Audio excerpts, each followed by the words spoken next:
বাংলাদেশের কুড়িগ্রাম জেলার চররাজীপুর উপজেলায় রাজনৈতিক উত্তেজনার নতুন অধ্যায় যোগ হয়েছে। জামায়াতে ইসলামের অফিসে হামলা, চাঁদাবাজি, অগ্নিসংযোগ এবং বিস্ফোরক আইনে দায়ের করা একটি মামলায় গ্রেপ্তার হয়েছেন একজন প্রভাবশালী আওয়ামী লীগ নেতা।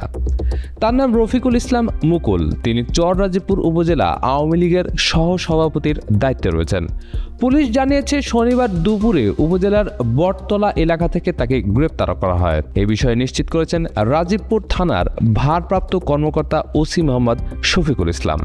ঘটনার সূত্রপাত গত 5 ফেব্রুয়ারি। সেদিন জামায়াতে ইসলামী নেতা আজাহারি আলী রাজীবপুর থানায় একটি মামলা দায়ের করেন। তার অভিযোগ, জামায়াতের অফিসে হামলা চালানো করা হয়েছে চাঁদাবাজি, অগ্নিসংযোগ ও লুটপাট, এমনকি হত্যা চেষ্টা ও বিস্ফোরক ব্যবহার করেও হামলা চালানো হয়। এই হামলায় 50 জনের নাম স্পষ্টভাবে উল্লেখ করা হয়। এছাড়া অজ্ঞাত পরিচয় আরও 150 থেকে 200 জনকে আসামি করা হয়। মামলার তদন্তে উঠে আসে, রফিকুল ইসলাম মুকুল শুধু ঘটনার সঙ্গে যুক্ত নন, তিনি এজাহারের নাম থাকা একজন সরাসরি অভিযুক্ত ব্যক্তি। তাই পুলিশ তাকে আটক করে কুড়িগ্রাম আদালতে হাজির করে।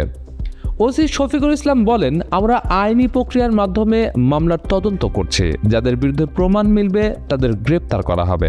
দলীয় পরিচয়ের ভিত্তিতে নয়, প্রমাণের ভিত্তিতে কাজ করছে। তবে রাজনৈতিক বিশ্লেষকদের একাংশ বলছে, এই ঘটনার পেছনে রাজনৈতিক প্রতিহিংসার ইঙ্গিত রয়েছে। বিরোধী পক্ষ বলছে, রাজনৈতিক চাপ দিয়ে জামাতের শক্তিকে দুর্বল করার চেষ্টা হচ্ছে।